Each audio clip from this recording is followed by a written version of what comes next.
America's teams. Yeah. Week 5, America's teams. Hey, Chris, why don't you lead us off? You want me to Week 5, okay. America's teams. Pretty excited about this.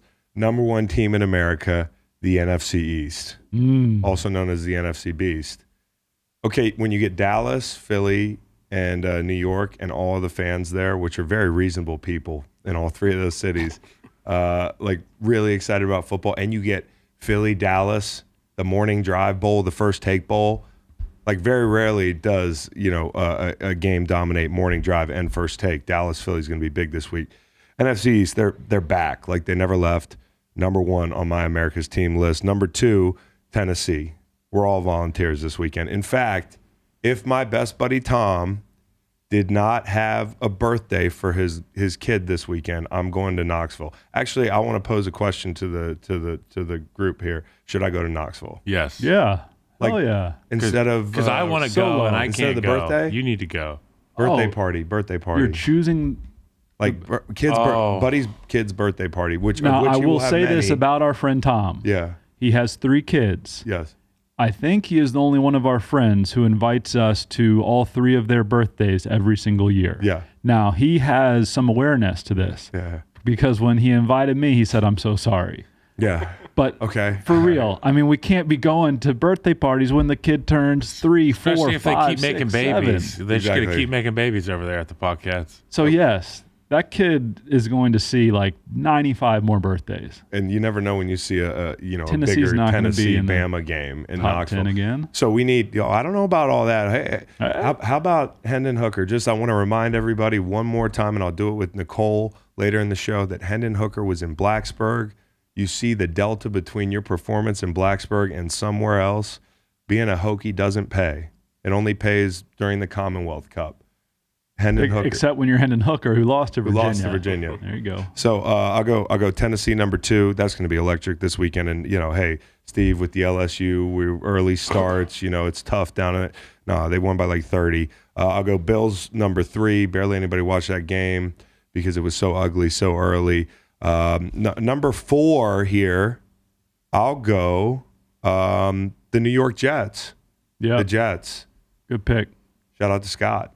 He was in here yesterday. He couldn't believe it. They're actually pretty good. Joe Douglas, man, has done a great job. He's done a great job. We'll talk more about that when we talk about that game.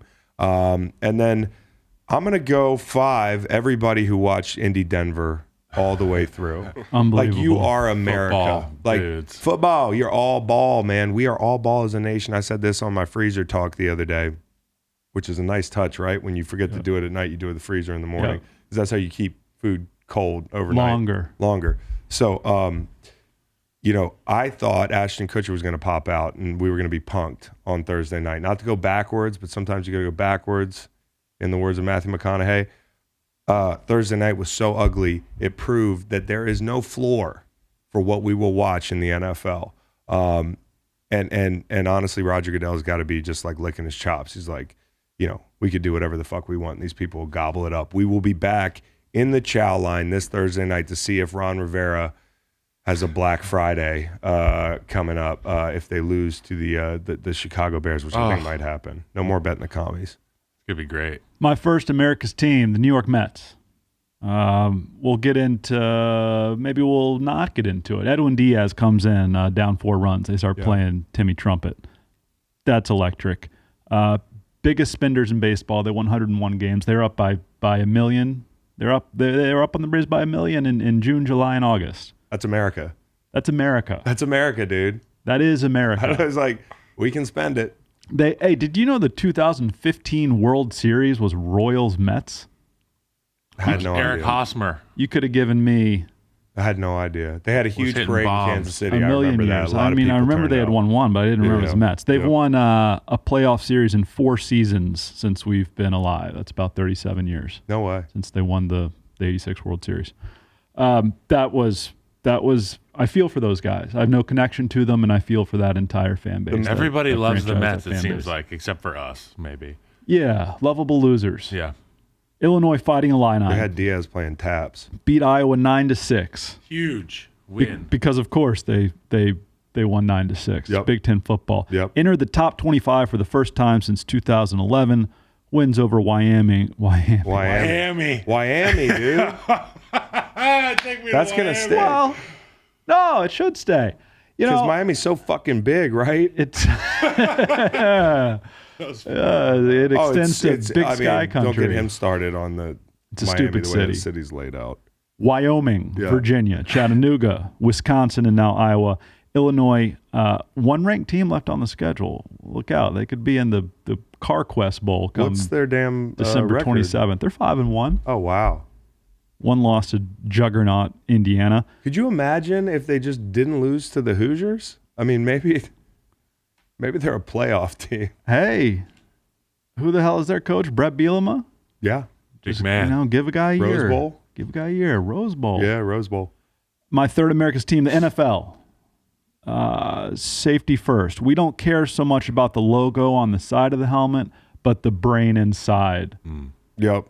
The logo on the side of the helmet. These concussion spotters are just They're on the ball. pew. They're on the ball. Binoculars everywhere. Teddy Bridgewater had the most unfortunate timing for getting slammed in the turf of all time. Terrible. Like, not only are you following Tua a week later as an NFL player, but like you're on the Dolphins, bro. Like you're not coming back out.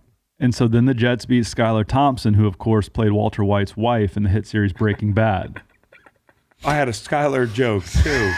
We got time. Yeah. We got plenty of time. Hey, Skylar. Did he feed you that? No, dog. Yeah. Skylar was 15 picks clear of being Mr. Irrelevant in last year's draft. Do you think you would recognize a player drafted after Skylar Thompson? No. Answer is you would. Isaiah Pacheco. Oh, Pacheco. That Fun helps. fact. Yeah, fun fact. Fun fact. My fourth America's team, the Houston Texans, they won.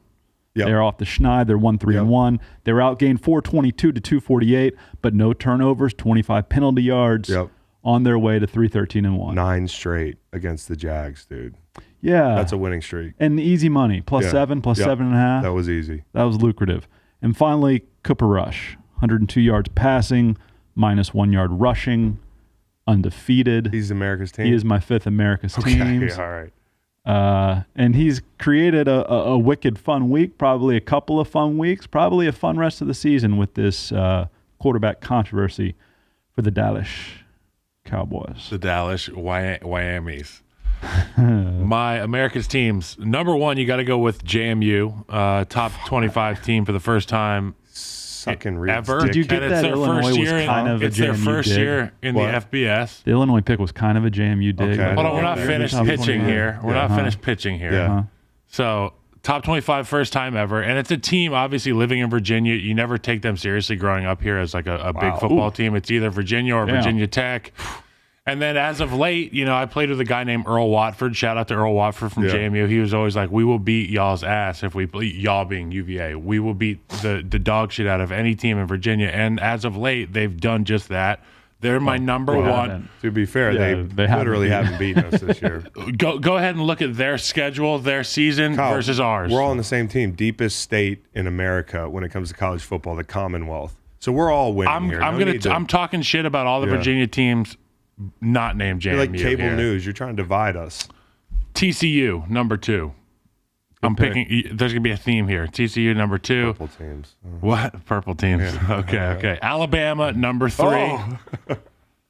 Big win over who? The Aggies. The Aggies.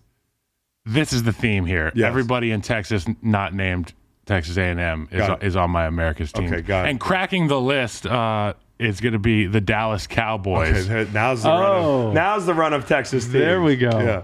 Okay. Yeah. Now there's a run of Texas teams, much like there was a run of guards in his draft. Also, I'd like to give a shout out to University of Texas San Antonio, a young football program, the first program to offer me a scholarship out of junior college. Really? in their maiden voyage as a college football. Did you think team. about it? I did actually. They had sweet amenities. They had a big influx of dollars. Yeah. And now they're like a big team. Oil. Yeah, exactly, dude. Well, what's more American than oil? Tobacco. There we go. Yeah. Tobacco. Yeah, Processed we got foods. that on us. Guns. Yeah, not in the building. Yeah. Okay, is that America's teams? I also want to shout out the Mississippi Department of Human Services. They're on the bench for us. They're on our bench. We still want to know what's happening with Brett Favre. and then Seattle, the Mariners, man. You know, to dovetail nicely with your Toronto Blue Jays. Yeah. The big dumper versus the cheaters coming up. How about the ass on that guy, huh? Big old dumper. Yeah, I mean, that dude. The guy you might know the guy on YouTube who stuffs his khaki shorts. Hilarious. Well, yeah, thank you. Nobody he's else running down What's the street. His name? I don't know. Just the ass guy. He's like ass got paparazzi around him that is hired by him. He makes he's monetized his fake ass. Big Dumper's the only one with incredible. an ass like that. What company is he wearing? Is he wearing Dockers? I don't know. He gets in the ring with UFC guys, gets knocked out. It's incredible. Yeah. Unless there's an alternate pronunciation that will make me sound silly, the first name of Cal really screws people up trying to say Raleigh. Yeah, it does. Dude. Everyone says Raleigh. Well, the problem is because it's baseball and you think rally. It's like a Freudian slip. Cal Raleigh. All right, it was alumni weekend in Charlottesville this weekend. I saw you at I went to a tailgate. Yeah. We ran into it. Bro, and here's the deal. The onus is on you to text me when you're leaving the house because I'm always leaving the house. You're never leaving the house. So when I run into you at a tailgate, it's half excitement and it's half like, hey, asshole. Yeah, it is. It is. I go to Virginia games though. Yeah, just bank on me being at the Virginia game. Okay. No matter the record of the club. Nah, it's funny. When we're within 50 yards, people like start ushering me toward you. Like, yeah. Hey, Chris is right over here.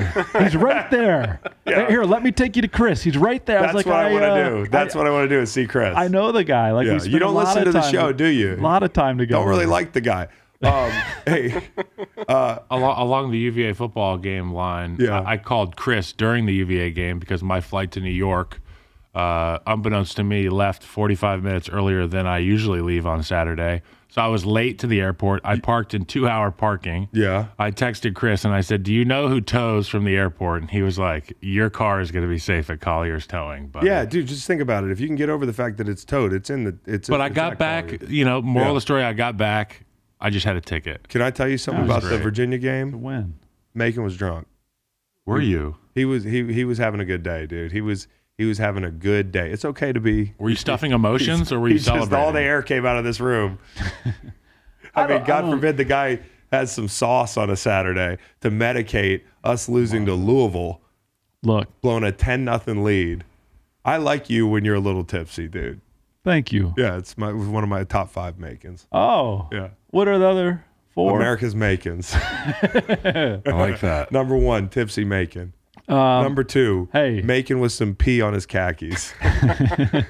Number 3, Macon when he sells me a house or sells my house.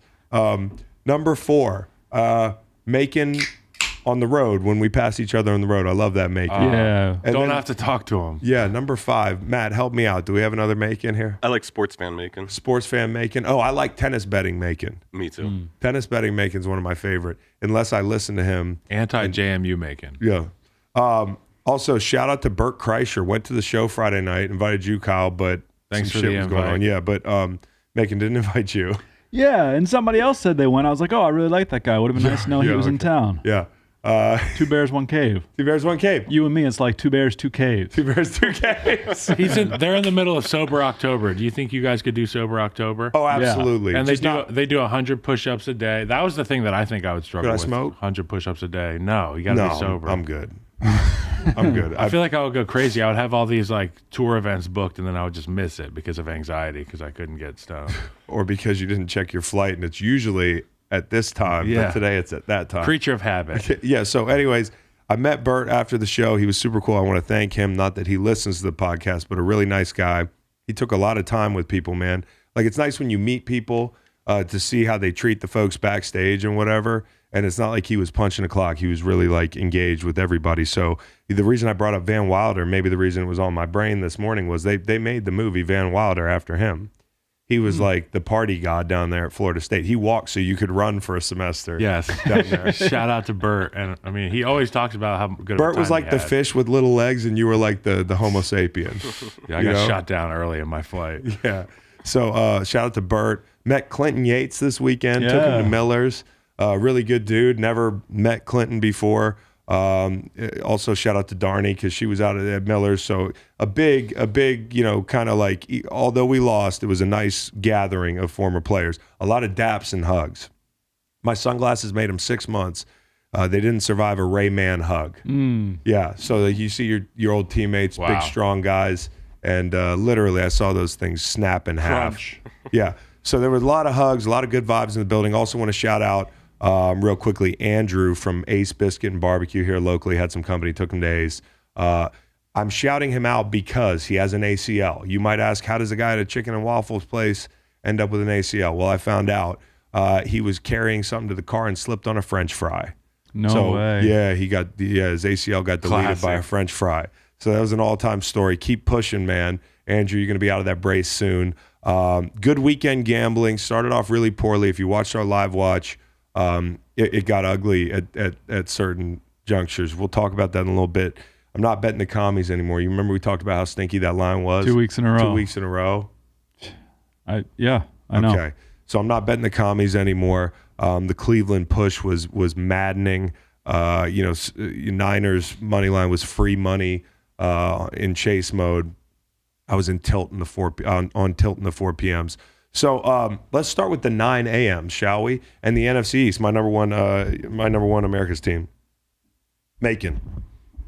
How many Raquel Welches was this game? Because this is the new thing. Jim Irsay after the game was like, "No, that game wasn't ugly Thursday night. That was like 40 Raquel Welches." I'm like, so on Jim's scale, are you insulting Raquel Welch right now, Jim? But not only was it a Raquel Welch shout out, but the way as the tweet was presented was a screenshot of a Twitter profile, maybe like a Raquel Welch fan page or something, and it was like maximum horny for Jim Irsay to do that. Bonk. And Jim uses Twitter like old guys use Facebook. Yes. Like he does not know he's verified at all. On Jim's scale, Tua's laying on the ground with his fingers outstretched, and he's like, "How about this game?" And then he deleted the tweet. Did you catch that? Stop! I didn't know that. Yeah. Got to be quicker than that. But yeah, go ahead. You got to go with the Jalen defense. I don't run my Twitter. I don't run my Twitter. On the Irsay scale, it was Raquel Welch times 82,000. Yeah. On my proprietary Raquel Welch scale, 3 out of 4 Raquel Welches. It's hard to get to 4 Raquel Welches. There weren't a lot of 4 Raquel Welch games out there yesterday on the. Nah, there weren't, and I was very wrong about this game. I thought Green Bay was going to impose its will, and I thought New York would be exposed as the very competent but not yet ready for prime time, which is included, which 9:30 a.m. qualifies as the only game. That makes for a long day. When it's your team and you're watching every snap of the 9:30 a.m. game, and then you're watching John Harbaugh just watch the seconds tick off the clock at 11 p.m. and not getting any closer for Justin Tucker. That makes for a long game. Yeah, you texted me last night. I'll get into that a little later. Incensed is the right word. Long day for Ravens fans, right? You start the day. What a wild ride! You see Wink Martindale, calling a great game, keeping Aaron Rodgers in check, and you're cussing your new DC and Mike McDonald. Who a lot of Irish Mikes this year on the scene. McDaniels, Mikey McDonald. Mac. Yeah. So we end up with the Ravens playing a fuck ton of zone, which Wink never did. And ultimately, that too high carries them to victory. So a long day, an emotional swing for the Ravens fans who are missing Wink. And then by 11 p.m., they're like, all right, we might have something here because our secondaries play better. I want to say that. Go ahead. Well, I think the question becomes with the Giants, and maybe it doesn't need to be answered now. It doesn't need to be answered now. But is it Daniel Jones, or is it so much not Daniel Jones that we're going to trot you out there on bum wheels, run you just as much as we've ever done, because we know this isn't going to be the long-term solution. Who knows? But I like not playing it conservatively just because you're 3-1. Here's the big question. This is a free season. Here's the big question to me, and it's more of a take, really. And the question to me is, can Daniel Jones be Ryan Tannehill? Okay, and that sounds like out of the blue, but are the Giants the new Titans, dude? I'm with you there, honestly, bro. Think about this. Like, there's a lot of similarities here, and I know it just sounds like a soundbite, but they've got a New England derivative coach who doesn't act like Bill Belichick. Like, not at all. Like, they're the two guys to me that have left the nest and they've been different. You have you're tough up front, right? You have a generational running back. They were blocking their asses off yesterday. They're scrappy. They're really scrappy. They're hard to kill. Yesterday I said the Titans are like roaches. Like, maybe these guys are like roaches too. They were getting their linemen up on second level guys. They're tough in the run game. They actually rush the passer, and they don't have Ojulari. Everybody's hurt. Like, they just find ways to win. And the question to me is, can Daniel Jones be a Ryan Tannehill? And by that, I mean just somebody that supports a scrappy, good, solid team. And Brian Daboll has created that. Turnovers a game for Daniel Jones. This snuck up on me. 1.8 rookie year, 1.5 second year, just under 1 last year, and now down to 0.6. So if he can continue that trend, he's a guy who can throw on the run. He's a guy who can tuck it and pick up the sticks on third and medium. You can do some quarterback run stuff with him. And it's really interesting, Kyle, as a defensive lineman watching that game, knowing Daniel Jones is hurt, he's got a bloody hand, he's got subsequently his blood on the center's asshole. I thought that it was the London food, honestly. Yeah. I thought it was like the beans and the fish and the chips. Maybe a chip kind of went sideways down the digestive tract there. But it was just Daniel Jones gutting it out and putting his bloody hand on the center's butt. You know, the chips are soft. Are they? The chips are fries. Okay, good. Okay. I just imagining some chips. Hey, I'm imagining some. I was like, Macon hates fucking fish and chips. No, I like them more when they're French fries. Yeah. Okay, so my question is, as a defensive lineman, you're getting ready to prepare for that game, and you're like, Daniel Jones can hurt you with his leg, but we can rush a little bit, right? And the offensive line did a nice job. 13 sacks the first couple weeks. Yesterday, no sacks. Wildcat. You know why? Wildcat. The Wildcat's great, but Daniel Jones getting the ball out, 3.4 seconds leading into yesterday and 2.8 seconds yesterday. So, second half, he started to hurt him with his legs, and that's something unexpected for a group all week that's like he's got a bum ankle. We can let loose a little bit. And to build on to your point, Chris, talking from a D lineman's perspective about a quarterback that can extend plays, the notes I made for Daniel Jones were this. Daniel Jones was heroic in his efforts today. They may knight his ass over there because it was so heroic. Yeah. Like getting out of the pocket, getting downfield, taking absolute shots down the field, not just sliding to take the conservative 6, but getting pounded for 9 yards. Runs and quick game. So we talked about the quick game. A lot of it looked like when the Chiefs spread it out and they have all those guys out there and they have tight ends who can catch the ball and they just dink and dunk down the field. But next thing you know, they're 70 yards down the field. Yep. And if they do get a 3rd and 5, to your point, Daniel can run it, and it's a backbreaker for the defense. Yep. Stat of the day. You ready? Yep. Daniel Jones, who's rushing 50 yards a game, has picked up 21 first downs on the ground. He's a weapon. Compared to, say, a 19 for Saquon. He's a weapon. Dare I say he's a weapon? Like he's a weapon. He's like might be like a slingshot, but like he's a weapon. And you made the best point, not turning it over. Not turning it over. That's a big deal. Those numbers are wild. Like I thought he had small hands, man. I thought he had I thought he had take my strong hand energy the way he was dropping the balls of the first couple of years. But he's been hanging on to the ball. And Wink, I mentioned earlier, to end the game, and we haven't even talked about Aaron Rodgers, which goes to show you kind of like, and the Packers, the lead of this game a year ago would have been the Packers lost. The lead of this game is that the Giants went to fucking London without a bunch of guys and beat one of the best quarterbacks to ever play the game. And they beat him honest, okay? They spotted him some points. Packers can't play a full game. That's their problem right now. They can't play a full game. And at the end of that ball game, Hasselbeck did a nice job on SVP last night breaking down with these RPOs and these quick game deals in the low red. Like they're leaving the backside unblocked, right? So that the guy that Aaron Rodgers has to contend with on the backside of that run when he turns and throws that slant is a defender who's not blocked. And it's a throwing window thing.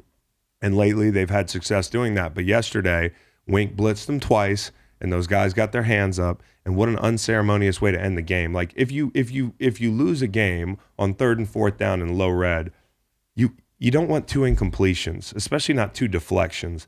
And what compounds it is Aaron Jones after the game saying, if we had run the ball, I'd put money on he's a smart guy, dude. Aaron Jones is not just diarrheaing at the mouth. He's thinking about what he says. Same thing for Alexander, who's like, well, this isn't not as much tact here, but they were like, are you worried about it? He's like, I'm not worried about it. If we lose next week, I'm worried about it, which is something you don't want to hear. And Aaron Rodgers kind of took issue with that whole mentality. But I think we are closer to panicking a little bit with the Packers. But it's more about the Giants, man. He's got one safety net there, it seems like, with Randall Cobb. And I think the big play opportunities were missed. You look at the overthrows to Lazard. They had an opportunity at the end of the game to have a giant ball that would have been a touchdown. Lazard would have hit his head on the goalpost, but it's overthrown by 3-4 yards. These are throws that we've come accustomed to Aaron Rodgers making. Yep. I know Jenkins is at tackle. I'm a guard that played tackle. You know, I was an all-pro guard. They moved me to tackle. Next thing you know, I'm just a tackle. Right. I'm just a guy. And I feel like if you want to have success, particularly up front, you need to have your guys in the spots where they're most comfortable. I like the gap schemes that they're running. They're bringing 2 guys from the backside. They're trapping out defenders on the edge. But it's all left trapping right.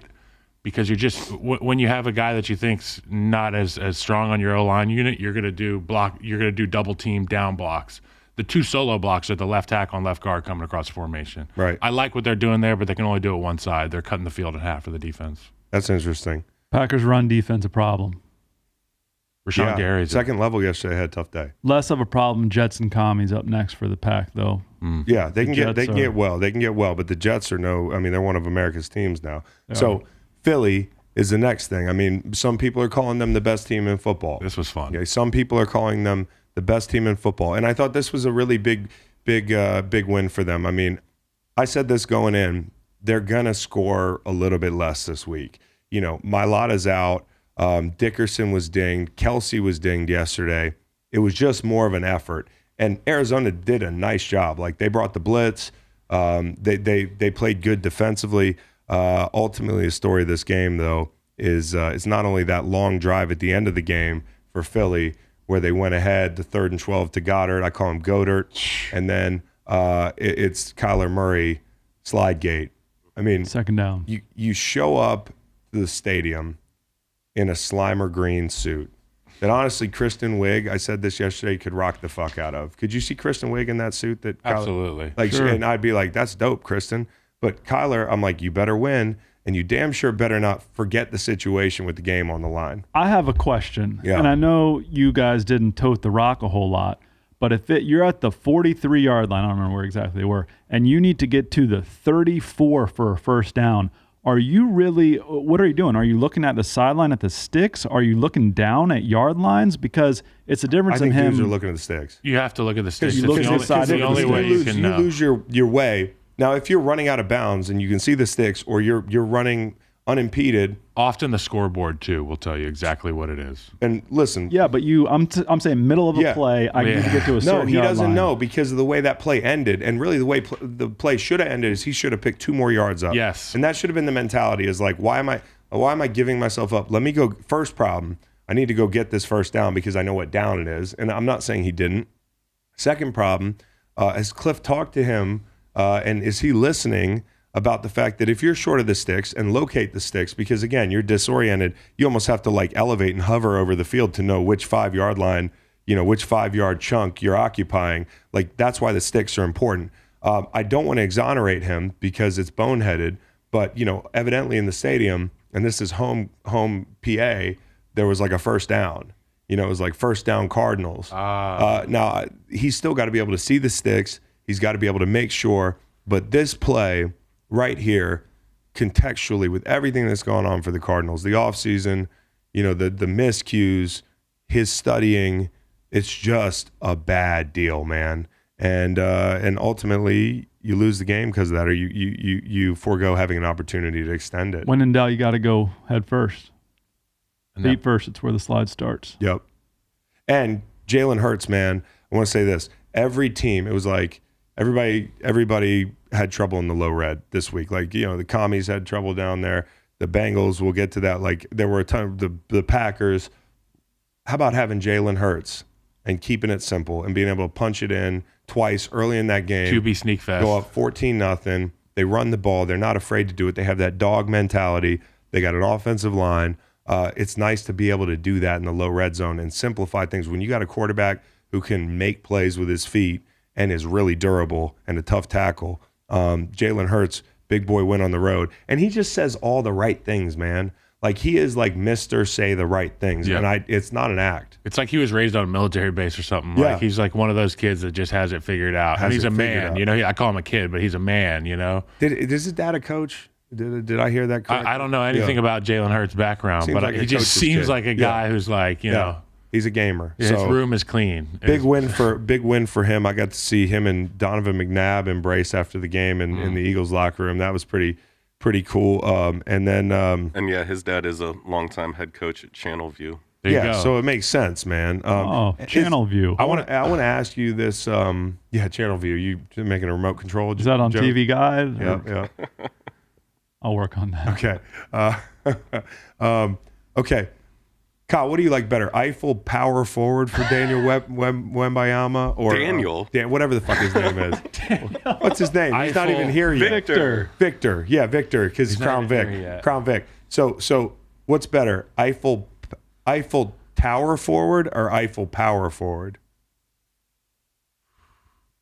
Well, he's 7'4". If you have power, I'd say Eiffel power forward. God damn, you guys are parking in the same garage on me. I thought I was on tower forward. Was I on power forward? You were on Eiffel power forward. Because I made the whole thing up. Eiffel insinuates tower. Nah, it's the reverse. You were on Eiffel power forward. Was I? Yeah, that's your idea. Yeah, there you go. We're on the same page. Macon was right. Yeah. Because Eiffel tower forward makes no sense. It's power forward. Well, it makes plenty of sense because of the Eiffel Tower in Paris. I know, but it was a little It's in heavy-handed. France. I'm in knots this morning. I'm having anxiety. Are we done with the Eagles thing? Because I have some. No, I got one question to ask you about the Eagles Cardinals. Is Kyler Murray the most fun, not great quarterback of all time? Absolutely. He's the most fun guy to watch because he is miniature. It looks like backyard football out there. And I was talking about... Looks like NFL blitz. I was watching highlights and I was talking to my wife, Kate, and I was like, it's incredible to watch this guy throw a football because it's like in golf, if there's a little guy and he's the biggest hitter on tour, Kyler Murray has an absolute rocket for an arm. But he uses his entire body to throw it. He has a large arc from which he drops the ball down below his hip, and he looks like a damn pitching machine, and that thing comes out hot. It's so much fun to watch, and when he runs, obviously he's incredible, but to watch him throw is my favorite. Bro, I wish I had Kyler Murray's cleats. I'd hang them on my rearview mirror. You know what I mean? Yeah. His little feet moving around, dude. People be like, yo, you got a toddler? I'm like, no, Kyler Murray's fun. I think his cleats. But I think Jalen Hurts is even more fun with the football in his hand. Oh, Jalen Hurts is the man. But Kyler Murray, regardless of the outcome, it's just that seemed unnecessary, but man, was that cool. Plus 5.5 point better sure had to sweat that out because the Eagles had a 1st and goal at the 10, about ready to go up 7. Yeah. Instead, they settled for the field goal. And then Arizona's going to go in for the field goal and go to overtime. Kickers, man. And then you're right back to that 6-point danger zone in overtime with Philly winning, and Amendola misses it. Yep, no question. That guy's had a rough one. I go back to the decision that Howie had to make. Cities. Yep, three jerseys for Matt Amendola. Awful this season. Awful. Yeah. Awful. That's got to be nightmare. And he watched it, and the announcer said, "It's where he missed it in pregame." And I was like, that ball took a right turn. Yeah, that's a slice. Good. That's a big old slice, banana slice. Justin Tucker, it plays the same position, and we're going to talk about Bengals in a second. I saw a stat where if the fucking uprights were a half yard wide, 1.5 feet, he would have hit the kick. That's from some guy that looks up shit like that, Michael Lopez. No, but shout out. I mean, a half a yard wide. So, I got Justin Tucker content. Okay, good. We'll get there. When we get there. Dallas, LA. You got something else? I got something on the Eagles stuff, and I'm thinking back to when Howie made the decision not to pay Zach what he wanted, and he kept Dallas Goedert. It's paying off now. It was early and often with Dallas Goedert, and then at the end of the game, to your point, huge catch in a huge spot. Yeah. And I want to give a shout out to Jalen. When he runs the ball and he makes a decision to run, he truly becomes a runner. He's not a quarterback with a football. Most guys run to throw. You look at Aaron Rodgers, Josh Allen, Patrick Mahomes. Yeah. They run to get away from chaos to make the throw. Jalen says, fuck it. And then he becomes a real ball carrier. That's what I love most about his game. Yep. He's decisive, man. He's got the juice. I don't know if anybody has more juice than him right now. Yeah. Like new on the scene. This guy over the last 2 years has just, Philly fell in love with him. And this is an important win. It's a type of win. It's on the road. It is against an inferior opponent. Yep. And good teams win these games, these sleepy games. Is it a dome, though? It's kind of like it feels like a dome in there. Does a straw have 2 holes? Feels like a dome. Does straw have 2 holes? One hole. I say yes. 2 holes. No, it doesn't, bro. 2 holes. No, it doesn't. One hole. I understand the argument. I understand your argument. Well, you know what, Chris? Because your mouth and your butt, it could be a straw. That's 2 holes. That's not true, Kyle. There's a lot in between. Oh, God. Well, that's true. It's all connected, I think. The straw? Yeah. All right. So a straw here. Dallas, LA. Listen to this. Straw has a top hole. Yeah. And the bottom hole. But it's Kyle's punctured point. in one hole. It's made in one action. Again, God I did understand. One action, dude. Yeah. You know, it's like hole, you know? All right. Dallas, LA. Riddle me this. Can the Rams get right? I say no. I've almost seen enough. Now, I agree. not to be fucked on this thing 2 years in a row, because last year told you the night he was like Buddy Lee. Jeffrey Simmons was power bombing him into the turf in LA on Monday night or whatever it was. I gave up on the Rams, and then they won the Super Bowl. I just don't think they have it this year. Here's the big thing. Stafford to me is back in Detroit. Okay? And I don't want to oversimplify it, but Matt Stafford has no run game. Matt Stafford's protection's poor, and Matt Stafford, outside of Cooper Kupp, because Allen Robinson hasn't paid off, really has one guy to throw to. So he's back in Detroit, but he's like 10 years older. And it's sunnier. He's physically shot. Okay. And they're not protecting him well. When Sean McVay and the Rams were rolling, they had a guy named Todd Gurley. And Todd Gurley got a lot of credit, but he never got enough, because Todd Gurley made that whole thing go. You can't run Sean McVay's offense without a play action that people actually respect, and without offensive linemen that move in concert. You had Whitworth. You had good players. Havenstein was a couple years younger. They're just not the same team. 62 yards a game, fucking rushing the ball. My dad's on NFL Fox Sunday saying, sign a fullback. And he's right. You know, when the guy with the flat top is yelling into the prompter, sign a fullback, like, it's not 1973. He's right. He's right. He had a good point, because they were running stuff with a wide receiver playing fullback. So, why not sign a fullback? Yeah. Love that. Skowronek can't catch the 3-yard outs all day and play fullback. So here's the lead. Micah Parsons, there were 9 people picked in front of him. Okay? Pass rusher remains maybe the second most important position. And I've said this before. I might start if I have a corner who's like ridiculous and I don't have a lot of rushers. 11. Huh? 11 people. 11 people. He's 12? Yep. So 11 people picked in front of him. And I don't like playing that game because it's really hard to go backwards. But Some good names there. this guy wins games for them. Yes. How many games do you think they've won without Micah Parsons? Maybe 2? 2 was Yeah. the number in my head. 2. They blocked a punt yesterday. This guy's out there, like Kirk Gibson. He's limping around, and he's making big plays. I mean, and it's Aaron Donald and Micah Parsons, 2 of the scariest guys on the planet. Aaron out there on the edge rushing for 2 sacks yesterday on Mr. Tyler Smith. I think Tyler Smith's pretty good. But Aaron Donald, man, I tell this anecdote before, so forgive me. You've heard this a million times. But Kyle, I can remember when I was, it was, scrimmages in camp, at the end of camp, like at home. When you called me. As the group kind of goes out. And what did I call you and say? You called me during my training camp, and you're like, how are you guys looking? I got to tell you about this kid we got named Aaron Donald. He's got to be a Hall of Famer. Well, I also I remember my teammates were like, oh, he's fucking nuts. And I was like, okay. Day 3, dude. All right. The minute we got out there. Like legit. We were in warm-ups. I was like, damn, he just moves like all of it. So anyways, we had the scrimmage, and I had a groin, and I run off the field to rub some Tiger Balm on that motherfucker. Try not to get it on my nuts. Mm-hmm. That's the hardest thing in the world. And then... And Aaron Donald runs out there to take left end snaps in odd front. So 3-man front. He's out there taking left end snaps. So we don't have any bodies. And when I tell you, I saw him run by the guy that I was giving everything to beat. I limped back on that fucking field so fast. I was like, get out. I don't think he can take my position because they need him in there. But this guy can do my job better than me. He can do it like Robert Quinn. Why not rush him out there more? Not that they have any hope of winning the Super Bowl this year, but why not rush him out there more, especially when teams can more easily take care of an interior guy? It's funny that you say, why not rush him out there more? Because I've made the argument to other offensive linemen that the scariest thing on the field is when a defensive end comes to 3 technique or stands up over you. I remember in practice, Aaron Lynch is a defensive end, oversized D end. I remember him. He's really like a 4-eye size, but he moved into 3 technique, and and this is when I was at the top of my game. I could not block him in practice.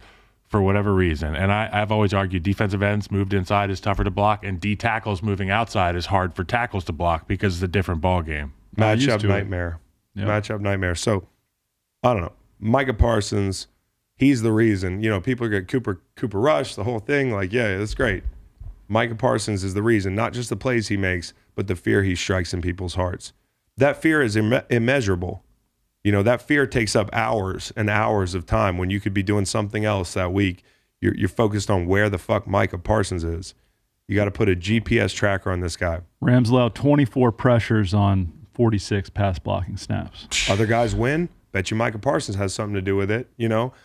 So, listen, I want to say this about Mike McCarthy, and maybe this is the year of the beleaguered head coach, because last year, the easiest take in the world, slam dunk, was to laugh at Pete Carroll. Free Russell Wilson. You know? Yeah. Pete Carroll's the problem. Run too much on first, second down. They're archaic. He's a Stone Age head coach. They're scoring a lot of points right now. Okay? Mike McCarthy, ready to run him out of the building. And they might still do it. Ready. Jerry Jones might run him out of the building. Sean Payton's probably said, maybe my fly on the wall, we'll get to it, is like watching Sean Payton watch the Cowboys games, because he's like, fuck me, dude. Chill out, Cooper Rush. But Mike McCarthy, good for him. Here you go. I'll give him a good for him for sure. Here you go. Yeah. Cooper Rush is to Mike McCarthy as Dak Prescott is to Sean Payton. Yeah. Cool, fine, nice. Mm-hmm. We got upgrades coming. Mm-hmm. Yep, no question. I mean, I think Sean Payton's probably looking at that game and thinking, damn, if I had a defense like that. You know? Never quite had one like that. It never had a player like that defensively in New Orleans. So, anyways, silver linings though for the Rams and the Cowboys, really. The Rams silver lining, Stafford, a lot's been made about his arm health. He overthrew a lot of receivers yesterday, big time, by a lot. It's like a bronze lining. It's almost, well, he was also running for his life the entire game. Yeah. Like, he never had a pocket to stand in. That's not going to change. They're going to play other teams that don't have Micah Parsons. But his arm had juice. So Rams fans, you have that going for you. And then for the Cowboys, just their 4-minute offense, even with like 7 minutes to go, their duo running game with Tony Pollard and Zeke Elliott, it's a thing of beauty, and it has been for 10 years behind number 70, Zach Martin. Still blocking people's asses. My God, that's a thing of beauty. Yep. And this week, Eagles, as I mentioned, Cowboys. Oh, this is a prime situation where the Cowboys can steal a win. And I said earlier this season the Eagles are going to beat them twice. I didn't know that they were going to be banged up front before they go in to play the Cowboys here. This is going to be incredible. Incredible. This rivalry has been lopsided on either side. Even when we won the Super Bowl in Philly, you got the sense that Dallas is big brother in the regular season. Like, we hadn't beat Zeke, like, period. We beat them once, and they had Alfred Morris, like, down there. If Zeke comes, for a while, Zeke owned us. And, now it feels like both teams are actually playing really well. Like, this is what a rivalry is supposed to be like, and this is going to be electric. What's your spread, Vegas? Philly hosting Dallas Sunday night. Philly hosting Dallas. Philly minus 4.5. Yeah, I was going to say 4 or 3.5. Philly minus 4.5. I would say not less than 4.5. Yeah, I don't know. We'll see. 4.5, 5. A defense, the injury to Mailata. I don't know where they're at with that. You got 2 guys banged up front. Shout out to Driscoll, though. Is it 5 right now? 5. Philly 5. That would tell you to. I'm not going to say it. Oh boy. I'm not going to say it. The Eagles are going to win that game, but it's going to be a slugfest. Okay. Last night, Bengals-Ravens. Let's skip to the meat and potatoes here, the fish and chips of the matter. Shall we? Yeah, let's do it. Did you stick around long enough to hear Justin Tucker be interviewed after the game? No. Yeah. By Melissa Stark? Yeah. He said some interesting things. It was the most interesting kicker interview I've ever heard. Well, the first, and I'm therefore, sure there's a Janikowski interview out there that was pretty electric. But I thought it was fascinating to hear him say that he says he goes out there with a lot of anxiety and stress and thinks about the worst case scenario. I'm Marcellus like, damn, Wiley's going to tell him he's weak. I thought you were a robot and you could only see the thing going through the uprights. But he says he's always thinking about worst case scenario, but then he locks in to the operation from snap to the flow state to kick, flow state. He shouted out his holder for his first career game-winning hold. Yep, which is the most amazing that was thing cool. I've ever that was heard. Big solid. Long snapper didn't get a shout out. Nah. What's he got against the long snapper? Trouble in paradise? Ooh. Now, I don't have a big issue with Harbaugh kicking the field goal to go up 6. I'm there. I'm going for it, but I'm not there. I'm here. All right. Well, last week we skewered him, right, for not different situation, But you have the 3 timeouts, so you think likely you can get the ball back even if Cincy scores, which they did. I do have a bigger issue, and people are going to say Justin Tucker and they won the game and nobody cares. You have 3 timeouts with 40 seconds left, and you can keep running the ball to get closer for Justin Tucker. This is a very small thing, but Lamar, Dobbins, Kenyon Drake, even Duvernay, they were all running for 5 yards pop. You could have run at the very least 3 more plays to set up a 4th down with no time on the clock. Instead, Harbaugh is just chilling there. I want to know what's going through my man's. I'll tell you what's going through his mind. What if there's a fumbled snap? Okay, then do it on third down. Macon, do it on third down. Do what on third down? Kick it. But he kicked it on first down. So I got you. It becomes, if there is a bad snap, it happens on third down, you can fall on it. But God forbid there's a snap that happens and it's a fumble and the other team falls on it and it's a change of possession. Then Burrow's out there with end of game scenario, 2-minute drill. We're playing devil's advocate. So, do you hear what I'm saying? I hear what you're saying. He has the supreme confidence in his kicker that once he is within his range, that Justin Tucker's like, green light that shit, coach. Then he's like, I trust him. And to your point, he goes out there on first down because of botches in the operation, because of the shout out that Justin Tucker made in post game, because there's a new guy there. There's things happen. I don't know for sure. I think maybe somewhere in the middle would be good. I'm sorry, he didn't give himself a chance though. He still ran it all the way down. So if there's a bad snap, even though it's first down, you fall on it. The game's over. But you're saying the first down argument versus third down argument. I'm just saying run a couple more plays, get closer. It's a 43-yarder. I know for Justin Tucker that might be a 20-yarder. That's an extra point now, right? Bro, it felt like an oversight. He was from like a guy. Tom Cruise. Did you see the new Top Gun? Yeah, I did. You put it right on the G spot there, like on the when Tom Cruise had to drop the bomb and there was like one little spot that he had to hit. Like that Death was Justin Star. Tucker last night. Like legitimately, there are analytics that show he couldn't have hit the kick more perfect. Did you guys see John Harbaugh say like one word into the headset last night? I think there's like classical music coming through that. There you go. There's my fly on the wall. John Harbaugh's headset. Because my man does not communicate with anybody during the games, which might be a great thing. Hands off, not a micromanager. Yeah. But had they lost that game, that would have been trouble. Rode an elevator with him. Really nice guy. Great guy. Nice. Jim, more chaotic energy. Yes, for sure. Like big time chaotic energy. I want to say this. You like the Raquel Welch scale that we've enacted? I'm going to go with a Baby Yoda scale, dude. That ending to that fucking game was so cute for the Bengals. So cute. It was 5 Baby Yodas. Because not only did they run a Philly special. It was not special. 2022. A Cincinnati average. And then on fourth down. What do we call that? The little shovel pass. Which it's just a shovel. It's just we don't have another. Yeah, I mean, I think that's what we call it. Kansas City runs it a lot. Yeah, the Kelsey. What do they call it in Kansas City? But Kyle, here's the problem. Kyle? You have hey, hold on, player. Hey, hold on a minute, player. Third down, you run a fucking Cincinnati average. You come out there fourth down, and you're like, I got Joe Burrow and Jamar Chase and a bunch of guys, and tight end's been playing well. We're gonna try to rinky dink trick them. The Commanders put it in Carson Wentz's hand 3 times. But Zach Taylor, fucking galaxy brain out there, like playing Madden. And then blaming Lyle Collins. Like, did he really? Oh, yeah. They're saying Lyle should have signed him. Oh, he was chasing him down to yell at him. I'd love to pull up the play. I can break it down for you. I know the play. You're going to yell at yourself. So I wrote 3rd and goal from the 14. Jamar fights to the 2. So fucking dumb. Every yard matters, particularly in the red zone. If you run anything and it's a loss of maybe 3 on the play before, that's a touchdown. Yeah. Philly special. It blows my mind. And then we're gonna pull up the Philly special and you're gonna pull it up? No, pull up the shovel pass. The shovel pass. And you guys keep talking. Keep talking. We're pulling this up. The goal to go stuff, man. Baltimore's had a lot of like goal to go situations at the end of ball games, and their games are coming down to these. I will say this: their secondary is playing better. Go to the end of the game. I want to shout Mike McDonald out one more time. He definitely stuck to the game plan. Didn't Didn't get greedy. It wasn't about his ego blitzing. I'm not saying it was about Wink's ego, but like definitely with DCs that like to blitz. Like I played with Greg Williams, bro. Like Greg Williams is horny to blitz. Wink Martindale is horny to bring pressure. Burrow ran Wink out of town, putting up like 40 points on the Ravens a couple times last year, and then you get this. So Burrow's like, fuck, maybe I shouldn't have run the score up. And it so was much. cute with the Philly Wink could special, still and then be they here. don't elect to tie. So they're not full committed to cute, right?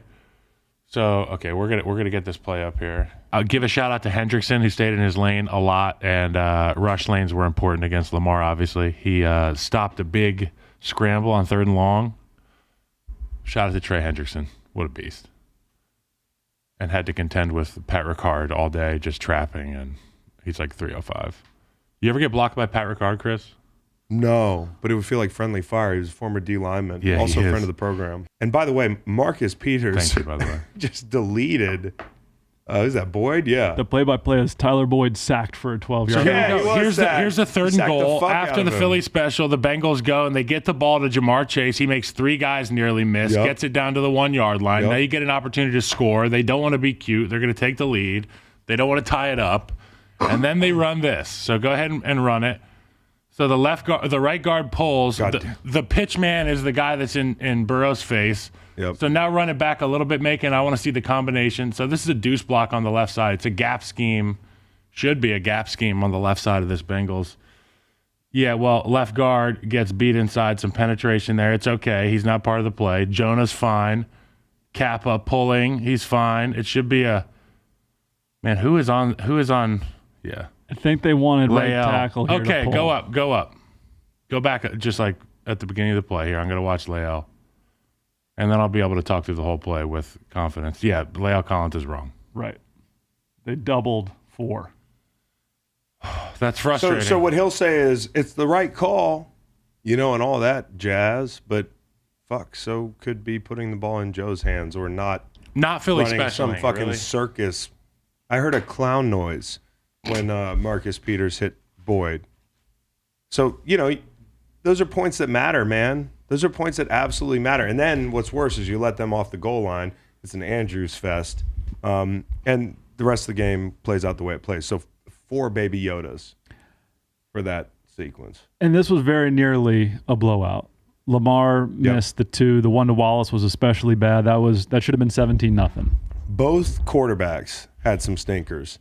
And Lamar was high on the pick. The 4th and 2, I gasped. Dude, Yeah. I was like, Lamar sprinted off the field. oh, and he's the most accountable guy. For sure. He's the best. I had company over and I was like, I just fucking love this guy. I just would love to play with him. Me too. And then he makes that throw and you're like, I would still love to play with him because he's not going to, he knows it's on him. And He's the first guy to say it, right? He's the first guy. Well, we'll be the second first, guy. You guys are the first. Now he'll be the second. Yeah, he'd be the second to tell you that that he needs to have that. He wants that one back. But yeah, no, like Joe Burrow, Lamar Jackson, they're great quarterbacks. They're elite quarterbacks, right? Let me take you to. Can we just fast forward to Josh Allen real quick because we're not going to spend a lot of time on that game. But there's Josh Allen, and then there's everybody else right now, dude. Quarterback play has kind of, a lot of people have come back down to earth, Cincy, the whole thing, like Aaron Rodgers, Justin Herbert, although Justin Herbert still makes circus throws every week. He's the guy that with a different coordinator, Ken Dorsey, who's done a really nice job, they've kind of reinvented themselves offensively a little bit, still makes those throws every fucking week, and the production matches it. 65-yarder to Gabe Davis was like, you take that for granted, dude. Good You catch, take that too. for granted. We look around all week at guys underthrowing deep balls. This guy's throwing the ball 65 and yards. overthrowing him now is the theme this morning. Yeah, which is good. Matt Stafford, he's got and a lot Aaron of Rodgers too. Yeah, Aaron Rodgers too. Like they're out of sync. Tungsten Josh lining. Allen is in sync Out of sync. with his Josh guys. Allen's in sync. So Ken Dorsey, hats off to him, and hats off to Josh Allen for just being a fucking mutant, dude. And Pride of Fireball, California. I want to talk about the other quarterback real quick on the other side of that, Kenny Pickett. People remember that fake slide. Oh. I'm not saying it's right, but I am saying You think they remember it? It was in the rules. Oh, they remember it. It was on Sports Center. Everybody was like, "Yeah, this is fucking cool." They changed the rules because of Kenny Pickett. So Kenny Pickett got hit low by Shaq Lawson. Shout out to James Daniels. Comes out. James Daniels, the guy that backed him up. My rookie from the Chicago Bears. Was he the guy that ended up, bro? James Daniels, after the hit on the slide, and this is what I'm talking about. Kenny Pickett's going to slide. You're going to have to prove it. Yeah. Right? It's 31-3. He's scrambling. They go low. Buddy comes in there. No, he comes in and just lights him up as he's trying to slide. Oh, I'm talking about the low one. Yeah. Well, James Daniels comes over and shoves Buddy and ends up on the wrong sideline. Yeah. And I have never seen a dude so outnumbered on a sideline as that cat. He was like, oh, fuck. He was like me getting jumped at the frat house I was telling you about. Like there was just a lot of people. Where are my homies right now? Bro, and he just like quietly, he quickly exited and ran around the kicking net and just was like, fuck this. I'm not even going to fight over here, great. bro. Like, so that was your rookie. James Daniels. Good. He's from Iowa. He's doing the right stuff. Yeah. But Kenny Pickett, if you scramble, people are going to play to the echo of the whistle because we are like elephants. We remember everything. So, right. Well, Kyle was Speaking of elephants, Chris. Yeah. Joe Burrow is starting to remember things that have happened. In the first third down of the game, he took a hit. It wasn't a big one, but it was enough to be in his head, I think, the whole game. Yeah. And Joe Burrow, you said he's a quarterback without conscience. I think that conscience is starting to come You into think play. he's starting to get he's turning into an elephant. I think he's got some elephant-like qualities. Whereas before he was Dory. Finding Nemo. Very he was good, like a Chris. badass Dory. That was my last Just Bengals. keep throwing. And now he's like, fuck, I remember that. That was terrible. Patriots-Lions. Beautiful matchup uniform-wise. I want to say this first. Red top, white helmets. Can't lose. Correct. Like, cannot lose. Looks dude. great. Looks amazing. Looks so good that I feel I'm embarrassed for my take that the new Pats unis are decent. Chris just admitted to liking the Maryland Terrapins uniform 2 years ago. No. Yeah, that's fuck. Well, they got all the fucked up that piping. throwback is a good one. They got all the fucked up piping. Not when they wear the throwback. The They do a throwback's good not throwback. bad, but these are the best because they get the blue in there. They're clean. The helmet, the Patriot guy sitting there in Pat. Pat. Yeah, sitting there in his fucking stance, getting ready to snap the ball, looking like a Revolutionary War guy. Yeah. 'Cause that's what he is, right? Yep. Mel Gibson with a football. Yeah, he's just waiting for Paul Revere, like just. Jack Jewett. Let's keep it local. Jack Jewett, Yeah, who Jack was the Jewett, local good. Paul Revere. You love history, man. Jack Jewett, who rode from north of town to Monticello to Warren. Monticello, yeah, it's Macon's favorite place. So Is this a good stance, offensive lineman? It's a great stance. that guy looks like He reminds me of Creed Humphrey. We're looking at Pat Patriot right now. Pat Patriot is huge. Joe bro. Tooney built that boy. So Big hands. beautiful uniforms. But the Lions, man, they come in town. They need to get right. They need to fucking play some defense, right? That's the lead. People aren't thinking about the offense, but Bill's going to be salivating at a chance to play Jared Goff. And honestly, the Lions beat themselves, dude. Like, that's what it was. The Lions, this is a blowout that could have been close. There's a lot of games like that in the NFL where you look up at the final score, 29-0, whatever it was, and this could be a one-score game throughout. I'm not saying they would have won it. And this is the difference. And it's Dan learning. It's the team learning. But 4th and 4 minutes in, they get stopped. Or, hold on one second. 4th down, 4 minutes in, about midfield, they get stopped. Okay, so they have a chance. They got a little drive going. They get stopped. They give up a field goal. They tighten up, 3-0. Okay, then they get back in the red zone. And I'm like, okay, they're moving the ball. Jack Jones interception, which was a great play. Hawkinson 6'5", Jack Jones' kid. He's everywhere. They got him in the 4th round from Arizona State. Okay, Great name, too. Jack Jones, right? How many quarters named Jack? We found out it was like 7 this millennium. This guy. Wow, that's good. Yeah. So Jack Jones, 4th rounder. By the way, his snaps go from 11 to 22 to 26 to 72 in a month span. And this, I'll get to that in a second. Remember I said that, but 18-yard line, they throw a pick to Jack Jones, who goes up and gets it. So now you're down 6-0 as a result. And then you get a long return. You're at midfield down 6-0 on the road against the Pats. 3rd and 2. You run fucking backwards. You go 4th and 9. Was that Judon? Are we getting to Judon? No, we're Judon on 4th and 9. And he already had a sack. By the way, Uche met him there on the first sack. They're both rushing really well. Judon's rushing great. But Jared Goff, 4th and 9. We'll pull this up. They're running here on 4th and 9. If you remember this play. Judon gets a sack, okay? Run that back a touch to the snap. I want to see where they snap that ball. Okay, Macon, you're Kyler Murray here. What yard line is it? 33. 30. I'll give him 32. So he gets sacked at the 45. He bails out of the pocket from 12 to 15, basically. So he's too deep, and I guarantee you, Bill knows that. Jarrett's a guy who likes to set deep. They run a high-low. Look at Wise here. He knows he's coming inside. They trap him. That's a containment rush. Yep, he knows he's coming inside. So right end comes underneath, and then you got Judon, who wins high, right? He's going to run the edge. And I don't know if that's called, but a lot of times it was called, not just in New England, but in St. Louis, I'd always be the low guy. Rob would go high. You need the fast guy to go high.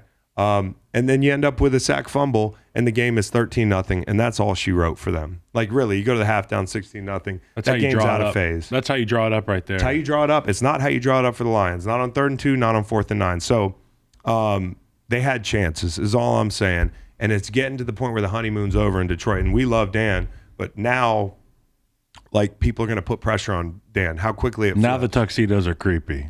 Now, exactly. Stepbrothers. Yeah. Yeah, like they farted in New England. So, I mean, Jack Jones, 11, 22, 26, 72 plays. Bill learns about his personnel. Like we talk about Tony Bennett here, right? And we start a year bad. Like we think he's objectively one of the best coaches in college basketball, if not the best. And you're the basketball guy. He learns his personnel. Like that team, at least to me, if we start slow, I'm like, oh, we could always improve because guys are learning that system. Bill is learning his players. His players are learning that system. Guys like Jack Jones were not out there week 1 a bunch. They weren't out there week 2 a bunch. There's guys that he's going to learn he can depend on and guys that he can't depend on. Or guys that he's like, I need you to play this position. Hot seat, Bill Belichick, not a good training camp coach. Yeah, that's true. Bill Belichick in August. That's true. But I always say, they say Thanksgiving or Halloween, whichever the That's when the season starts. That's when the season starts. Well, they're starting to get to that point where they know who they are. And it's a little bit like, what's Miami's record right now? They have 2 losses, right? It's 3-2. What's New England's record? 2-3. 2-3. So they're a game behind Miami. Which is wild to think about. Think about the narratives and everything, and we've perpetuated them with the Patriots. I don't think Zappe's like the guy. Okay, Matt had a question. Matt was like, is there a quarterback controversy? And I think a lot of people are asking that question. I texted a teammate of mine this morning. I'm like, let's not fucking jump out of the gym here on Zappe. And the dude texted back like, yeah, dude, Judon, the defense, the coaching, like Zappe is a solid spot start guy. And he's a guy that can, on a team like this, win you some games. But you're always going to want more. Maybe they're doing too much with Mac Jones. When he gets back, maybe they simplify and lean into this identity. Bailey Zappe or Russell Wilson? Oh, boy.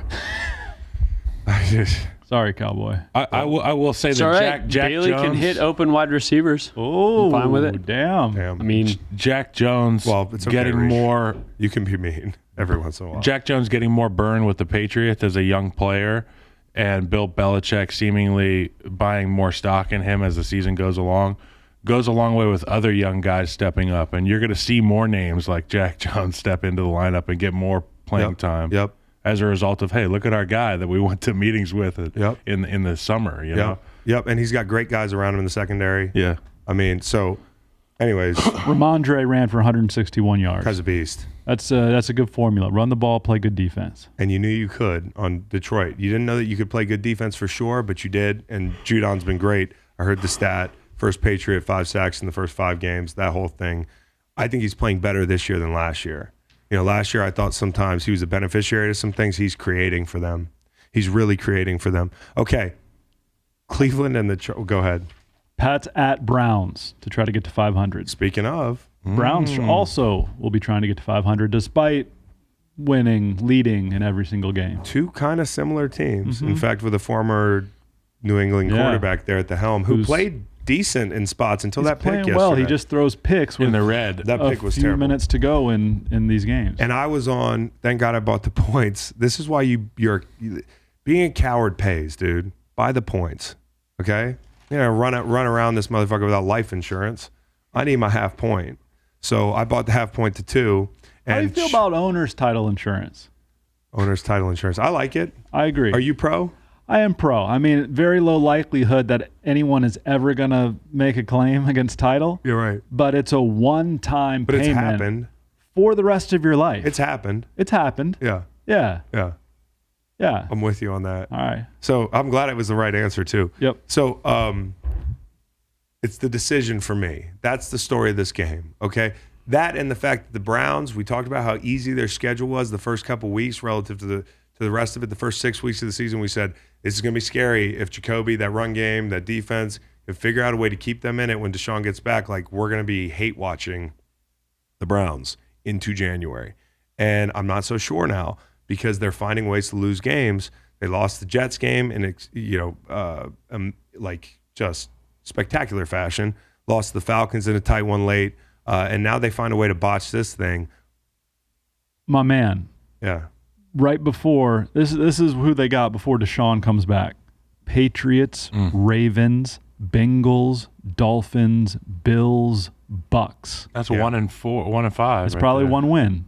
It's probably one win. Yeah. That's before Deshaun comes back. Yes. But either way, it's going to be tough. Now, kind of muddying things up, Baltimore, Cincy, not getting out of the gate too hot. So you never know. But I think, and they just got help at linebacker with Deion Jones, who's a really good player. That kind of came out of nowhere for me. I know they had done something with his contract, so you knew this might be coming. But to get traded on a Sunday night is weird early in the season. But the 4th and 2. Is it the right call? Because you're Mr. Analytics. No. Okay, good. No. Okay, good. We're all. And the analytics people are split on this. Like Next Gen Stats says, punt, right? And then the 4th down decision bot is on methamphetamine because they're like, nah, honestly, you should. I'm good with that. Here's the problem. It's not just the call. It's the context around the call. Brandon Staley cost his guys playoff checks last year. He cost them a chance to play in the playoffs. Because he has his way. Some people get so caught up in fucking, this is the way I live. This is what I do. I have this mantra. This is who we are, man. Well, like, that's an easy way to get yourself killed, dude. Like, as a team, just not being able to adapt. The Patriots are who they are, but they change every week. Yeah. And he's a chameleon. And they're chameleons. And I'm not saying they don't have idiosyncrasies and ways that they like doing things as play callers, but this attitude of like, absolution. It's about us and what we're supposed to be, not about us today and how we win this fucking football game. Punt the ball to Jacoby Brissett. Yep. I don't care about the analytics. Exactly. Not in this situation, because is there a set of analytics for a team playing with a backup quarterback in a 2-minute drill with no timeouts that has to go 70 yards? If your defense, with even without Joey Bosa, can't get a stop in that situation, you don't deserve to win the game. And to make matters worse, Keenan Allen, who's like your guy, he's watching the game on TV, and he tweets, "What the fuck are we doing?" That's not just a problem. Did he tweet that? That's a canary in the coal mine, dude. That's a canary in the coal mine, brother, because he's one of your guys, and he's got a lot of juice. He's the guy. And not just saying that, but feeling comfortable enough and upset enough to tweet that. Some things, a mountain is made out of a molehill. This is not a molehill, dude. I'm sure Keenan Allen will be the first to tell you we're fine. Like, I was just frustrated. But there's something to that, because there's a long history here in a short time of Brandon Staley fucking being a robot, honestly, like an aggressive robot, dude. He is a 4th down decision bot in a human body. You know what I mean? Like, if I'm on the fucking Chargers, I'm upset. I'm on the fence here. Well, now that I'm looking at it again. I don't agree with the play call. Is there plays bad? Is there amount of yards that makes you feel better? If it's the plus 46. I feel like if 4th and 1. And I always say this. I always say the middle. No, I'm saying if it's 4th and 1, maybe. 4th and 1 or the plus 45 is what I always say. You have to get off the logo, really. But And York I'm looking at would've only Brownie. I'm looking at Brownie. His ear goes to the 45. So if they're on the other side of Brownie, maybe, but still, that's because that's emphatic, but right? that's a minute for two. So it's really a minute for hubris two. thing that Staley's dealing with. It's an excessive pride thing in his I don't analytics. think it's a pride thing. I think it's just Boom like, it. bro, you're just missing there's Touchback. something missing with him. Like, you know, that kind of like common sense thing? Yeah. Where it's like, all that sounds good, but at the end of the day, you got to have common sense. And look, I if don't they like punt it, it's criticizing either coaches like this, dude. they either pin them down there inside the 20 or they get to the 20. Those are the two worst case scenarios. It just bothers me, dude. It bothers me. And you're right. Jacoby Brissett, you have to force him to make plays. That decision is about him. As I sit there as a player, and that might not be so. He really might mean well. It might be well intended. But to me, sitting as a player, I'm like, that's about you. And I love Brandon Staley too, man. I had him in Chicago, and he's a great dude. He's a coach that you want to like, but then he does shit like this, and you're like, what the fuck are we doing? Hey, Kyle, it's Brandon Staley. Coach, what's up, man? You want to come? Are play you for us? okay? Yeah, exactly. Yeah, that was from another podcast. There needs to be a Brandon Staley filter on the analytics. Like, hey, are you Brandon Staley? Yes. Okay, chill a little bit more. Like the dichotomy key, where you can be like Brandon Staley, yes, go for it. Yeah. There's only one option. And by the way, it's been a while. Is it Jacoby Brissett? Throw analytics out the window. Punt the ball. I feel like it's been a while since the really great big behind the goalpost John 3:16 signs have been out. I mean, look at this bad boy. I mean, that is wow. Maybe that guy did well. Time traveler. John 3:16. Evidently, not enough John 3:16, right? Because presumably you're a Browns fan. And you just like it's right here. But the John 3:16 is outside the goalpost. Yeah. You need to get the fan inside the goalpost. That's all bad. Cade York is aiming for John 3:16. Pass me the sign. He's aiming for John 3:16. Yeah, I hit the sign, Coach. Houston, Jacksonville. There's not much to say. We already said it. We're one win closer to hitting that win total, which I believe is 4.5. I don't know if I see another 3.5 wins. I will say this: the Jags, they're starting to turn the ball over again. That's what got them that winning streak. We blamed it on the weather last week, and it's like, what are we doing this week? It's not the weather. Trevor Lawrence didn't play well again. Yep. And that bears monitoring. It does. Peterson said we need to.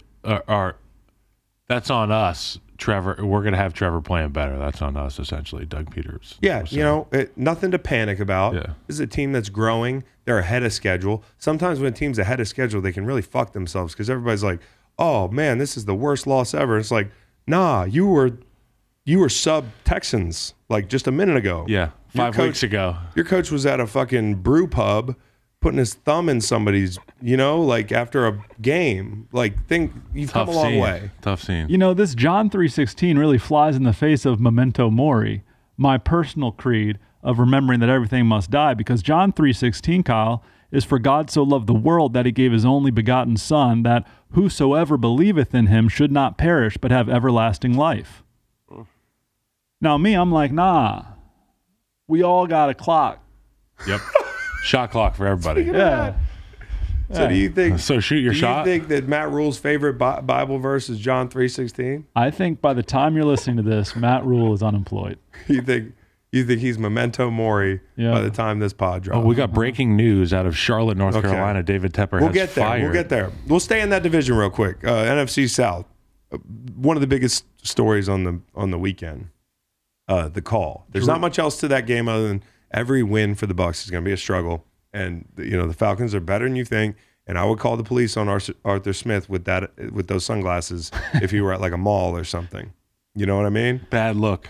You did the sketch of Frank Reich the other day. Mm-hmm. You compared Frank Reich to who was it? Just a random police sketch of a guy who. I thought there was a guy that blew something up for bones sure. Are buried. He probably did. Okay. I was just looking for. Reich looks like a sheriff in Wyoming. Arthur Smith definitely with those sunglasses and. The call. I mean, that call. Jerome Boger, who kind of stood behind the call after the game, can never go to Atlanta. And this isn't like a game that loses them a playoff spot or something like that. But you just never know. Like, this team is better than you think. What it does, lose them the game. You get a 6-point game at that point. They're coming back. And you take you take it out of their hands, dude. And Grady Jarrett, who's a hell of a player, I've seen him make 100 sacks this way. Beast. Get back there, kind of grab somebody behind their hips and just roll them down gently. Of course, nothing's gentle in pro football, but I know you're protecting the 45-year-old guy. The 45-year-old guy was not just okay; he was okay enough to try to kick the shit out out of Grady Jarrett, which the irony in this is that there's your personal foul. Yeah. There's your personal foul. And I played with Tom. He's a fucking goat. I love him. But in this situation, he's fucking wrong. And he got gifted 15 yards in the game here. He got let off the hook by Jerome Boger. And this is not cruel and unusual. This is not rough. I mean, his head didn't hit the ground. This is necessary. What do you want Grady Jarrett to do? Should it be a hug fest? Like, honestly, I've always hated when people just scream into the sun. This doesn't even look like football anymore. We're playing touch football. Like, the game's violent, bro. The people that think this is touch football, watch an NFL game. It's more violent than it's ever been, almost. I mean, we've gotten some hits out of the game. Players are bigger, faster, stronger, techniques Trust better. me. Guys are getting clocked. Trust out there. me, dude. Yeah. Fucking trust Yeah. me, okay? It's violent. But first, it was, you can't hit guys in the head. Okay, I get that, right? I got flagged in the early 2010s for that shit. And it wasn't great, okay? But you get used to it. Then it was, we can't hit him in the legs. All right, I guess. I'll try to be more accurate. We'll try to hit him in the strike zone. We'll form tackle him. You can't drive the guy into the ground. You know what I'm saying? Like, you can't. I saw Baker Mayfield bailed out on a Brian Burns penalty, right? It was Gross Matos in the end zone. I mean, nobody remembers that except for me, but that was a couple weeks ago. And it's like, what do you want him to do? It's a perfect form tackle. You're hitting him in the strike zone. You're depositing him on the ground. And now we can't sling him. We can't set quarterbacks down.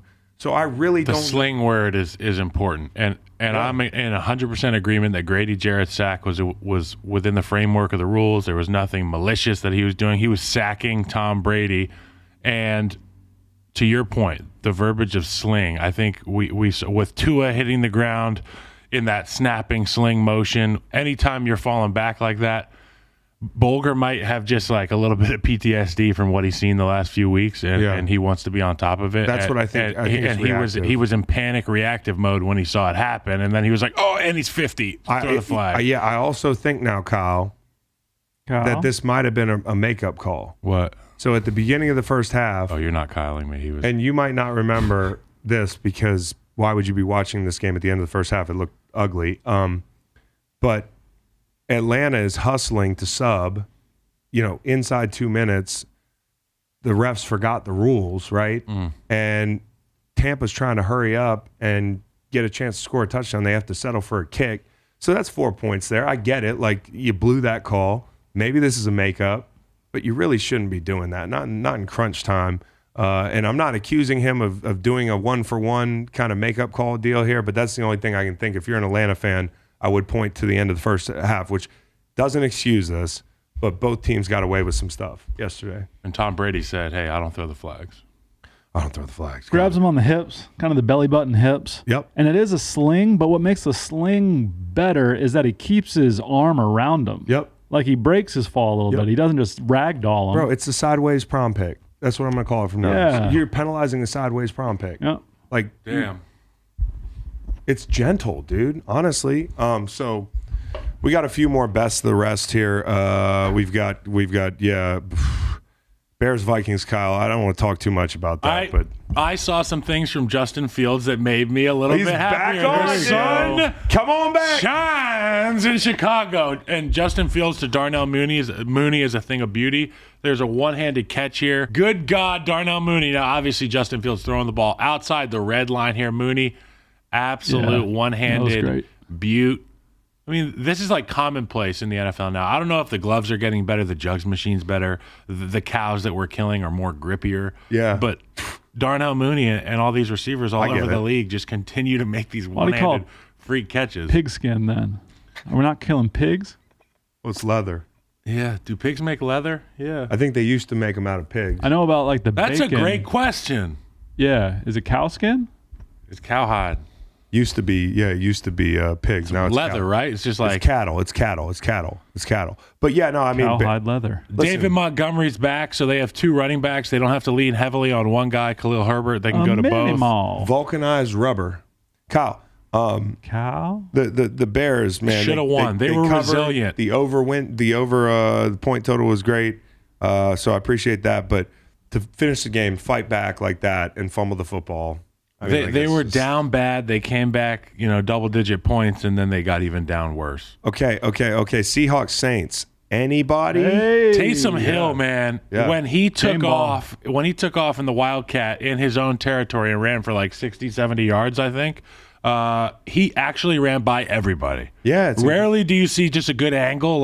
He ran by everybody. It's incredible. We don't see that a lot. Shout out to the white guy, Taysom Hill. We don't see running that a by lot. everybody. We don't see a lot. And honestly, clap it up for Taysom. I said that. Yeah, I'll give him a golf clap. So I'll give Sean Payton a golf clap for forcing Taysom Hill under our TV in perpetuity. He signed him to like a 1 million-year deal and was like, I'm going to work on TV. And he's great at TV. It's like buying a home and you're like, well, what do I do with this feature? Like, I don't know. You do a lot with it. And you really can do a lot with Taysom Hill. And I want to say, and we've been hard on him and joked about like the contract and everything, but he continues to find ways to help this team. Here's the big deal. Kamara was back, right? Yep. So, I think they find their footing hopefully with Alvin a little bit. The Jameis question, is Jameis going to be the guy when he's healthy again? No. I don't know. What are you trying to do? Are they different? I don't know. I don't know. They're very different, but are the results any different? I think it's going to be it's a roller coaster club. Olave had a concussion. High scoring ball game. It's a shame we don't. Be honest, we're not taking the Seahawks seriously. Like, nobody's doing it. Like, everybody's like, wow, Seahawks, they're doing some stuff over there. They're fun. And then if you, like, really walk down the street and were like, what do you think of the Seahawks? People will be like, oh, they're fun. Yeah, but they'd be like, tell me, fun how? Yeah. Like, funny how? Like, fun how?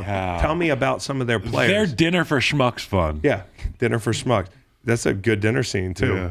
Tell me. Down 31-19 in the fourth quarter, then they take a 32-31 lead. But people aren't watching these guys. Well, some New Orleans bettors are watching them. So, shout out to Pete Carroll and those guys. They're exceeding expectations easily this year. San Francisco, Carolina.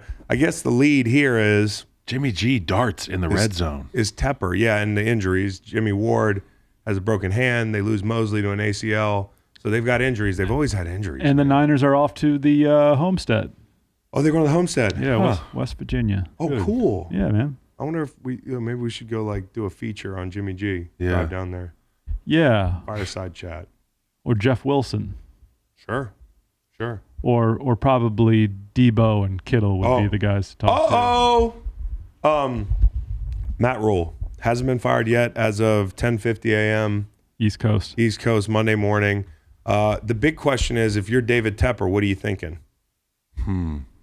Because the point is, you got to fire him this year because the buyout's less if he goes and gets a college job, right? You got to fire him before that hiring cycle starts. So is Matt Rhule going to be the classic goes to college and wins a national championship somewhere and then everybody loves him again? Bro, and he just was great stays at there. Baylor. But is that what it's going to be? And like Temple. But these guys go to the league, they try it on. Yeah. The jacket doesn't fit. They go back to college, and they're like, "Oh, thank God you're back, coach. We missed you. It's like a haircut. We missed you. It's like a haircut that you look back at and you're like, that didn't really work for me. You know, it didn't work for Matt. It worked for the big tuna, and that's my hero. But it didn't work for me. Nick Saban was even like, "Fuck this." Yeah, Nick Saban.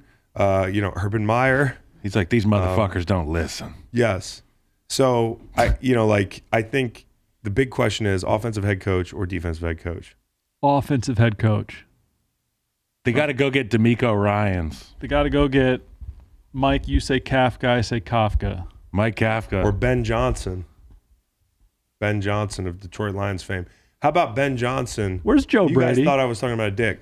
Ben Johnson. Joe Brady? Who knows? Bring back Joe Brady. Where is Joe Brady? Where's Joe Brady? The other day.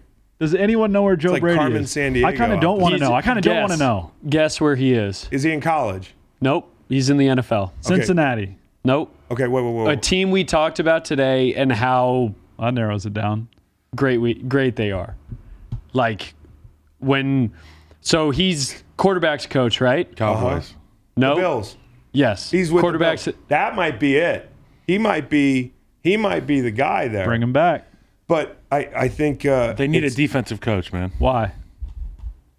Because that's the culture. And there's some teams that are so stuck in their ways, even if the roster has turned over and the coaches have turned over. You're just seeing Julius Peppers. I'm seeing Thomas Davis, Luke coach? Kuechly. I'm seeing Julius Peppers. What's Matt Rhule coach? I think of him as an offensive guy. I do too, right? Why didn't he fix it? Why didn't he wave the offensive head coach magic wand? I think, honestly, the biggest risk of having a defensive head coach is that you're going to, like, you can find a boy wonder fucking OC. They got him laying around. Exactly. Just fucking go get one. And know you're going to have him for 3 years, and then he's going to get signed as a head coach. That's the problem. That's the problem is, like, your young dynamic, if you hit on the right quarterback. Wonder boy. Like, your young quarterback is going to make somebody a king, and then that guy's going to leave, and then you've got to deal with the adjustment, which has gone well in Buffalo. Not everybody sticks that landing. But look at Brandon Staley. We just talked about him, defensive head coach, right? Did he wreck Justin Herbert? No, the problem is that he's making bad decisions, in my opinion. His mantra is the wrong mantra. And that's anecdotal. It's one coach, but I bet you if you look back, like the hit rate on young quarterback success, because I assume that's why you're saying like offensive head coach, because you're going to draft one next year. I'm just looking at Brian Dable and East Rutherford. Yeah, well, not every coach is working out that way. But Brian I take Dable's it like Nagy when he came to the Bears. Yeah, he won Coach of the Year. Mitchell was a Pro Bowler, and we went to the wild card. And we had no business being there the year before. But Mitchell had no business being in the Pro Bowl, and the offense that's to the Matt Nagy point. But Matt Nagy wasn't that good. But just an offensive infusion is nice sometimes. So but the defense is what carried y'all, and you. You're right. In my opinion. You're right. You and the defense. You and Khalil Mack were great. That was like what I texted you every day. Okay. But that's what it is there's no guarantee an offensive guy is going to get it done. And there is a little background for DeMeco Ryans in North Carolina. There's other coaches that are going to be mentioned. I think both Eagles coordinators are going to be up for jobs. Sean Payton's waiting in the wings. So you could do the Nick Sirianni blueprint of a guy who came from Indy. And the background in offense. Yeah, well, I like how you. Second question. Why don't we just coach somewhere? Let's not, because we couldn't do this. So that's going to be interesting. Probably, and another guy we need to watch out for is Ron Rivera. They're playing Thursday night. We'll be back in the chow line, as we mentioned, to just to eat our I don't know what kind of slop you would liken Thursday night football to last week, but it'll be bad this week. It's like that gray food from the Matrix. They're like, "What's in it? Everything you need." Yeah. Congrats on your time machine win. Thank you. I appreciate that. It was a miracle. Yeah. And then this week you got Rivera and you got Eberflus, and it could be Rivera Friday morning, long week, 10 days to figure out how we're gonna change course. Like, I'm not saying it out loud, but there's a couple guys that they got to watch their backs here. The last game I want to mention, because I don't want Scott to freak out. The Jets, we got to give them their due. We got to give Joe Douglas his due. They flipped Adams and Darnold. Arnold dropped the D in Darnold. Adams and Darnold. They turned those guys into Garrett Wilson, Breece Hall, AVT, Elijah Vera Tucker, who played right tackle yesterday, didn't give up pressure. No problem. They have really, and the quarterback's playing well. In the games that he's been in the fourth quarter since he's been back, 13 of 15, 5 straight touchdown drives. Okay? The reason I'm disappointed in the Dolphins yesterday is not, the fact that somebody named Skyler kept an evil genius from chefing something up. There's your Breaking Bad joke. There you go. Not executed well. Nice. Especially when my partner already beat me to the punch. But it wasn't Skylar Thompson. It wasn't the offense. They possessed the ball a while. A lot of times when there's a backup quarterback, you can blame the defensive performance on that offense, right? Because the complementary football is out of whack. Time possession's fucked up. I blame the Dolphins defense. The Dolphins defense, you're a contender? Like, I know you have bad games. And I know the Jets gave Cincy a bad game on defense last year, late in the season. So they have some talent, and they've got a couple young playmakers. But if you're the Dolphins, you want me to take you really seriously, you don't give up 40 to the team with a bunch of guys that just got out of high school. Like, honestly, they got a bright future, but you're the Dolphins. All week I talked about how it was going to be suffocating defense. I did not know Teddy Bridgewater was going to go to the blue tent when I bet the Dolphins, but time of possession wasn't a problem. Dolphins ran the football. They also took some shots, which I think was really interesting as a sidebar. If I have a third string quarterback, 3rd and 1, right off the bat. Mike McDaniel, not running the ball. I'm taking a shot. Tyreek Hill. Those plays are easy, and they're spot fouls. They probably picked up 100-plus yards in free plays. So an interesting sidebar is if I'm ever a head coach and I got a shitty quarterback, I'm just going to throw the ball up. I'm going to underthrow footballs because that's going to take care of itself. And I'm going to – but Lawson, Quinnen Williams, Myers, those guys were beasts, man. They played better than the guys on Miami's defense. Sauce Gardner had a pick. Opened the game up with a safety. Yep. So give the Jets their due, but in the same vein, I'm not – bro, I know Tua's not out there. I know you got a third-string quarterback, but 40 points to the Jets. You expect me to take you seriously as like a contender. 19-17, beginning of the fourth quarter, Jason Sanders misses a field goal, and that was all she wrote. Breece Hall is giving me Matt Forte a bit. Vibes? Skill set. Really? Yeah. They don't look alike on the field, but I mean, I just watch him catch the ball, and I watch a one-cut back in space, looking confident in space. Yeah. I mean, he runs the ball hard, runs the ball well, and Zach obviously feels really comfortable giving him the ball, and that's what Forte was for a very long time in Chicago. Yep. I think that's a compliment. Yeah, that's a big compliment. They got something. Yeah. They got something there because you got guys to throw the ball to. You got guys to check the ball down to. Yeah. You went out and got some tight ends. You got a coverage player in Sauce. You've got Quinnen Williams inside. You have a lot of those boxes checked. You have a lot of those boxes checked. Yep. Dwayne Brown, Laken Tomlinson, Connor McGovern. Yeah, Dwayne Brown off of IR. In Joe Douglas, we Names we trust, know. man. In Joe Douglas, we trust. So that's the last of the best of the rest, right? I mean, I'll save Commanders for mentions. You guys got any mentions? Miller Lite mentions? Best and worst plane ride? Many men. Bro. B-Rob. Brian Robinson. I don't know what mention we're going to give Brian Robinson, but the fact that they actually played many men as he ran out on the field, mixed feelings about that. Well, I would hope that it was his choice. I think it was his choice. I don't think you can't go rogue playing 50. There was some guy up in the white booth. He's like, intern wait up till there Brian is like- Robinson goes. Yeah. I got a great idea. But people watching our sport in another country are like, holy shit, America is the Wild West. Imagine there was a really hardcore sport in another country and a guy got shot because gun violence is a big problem in that country as well.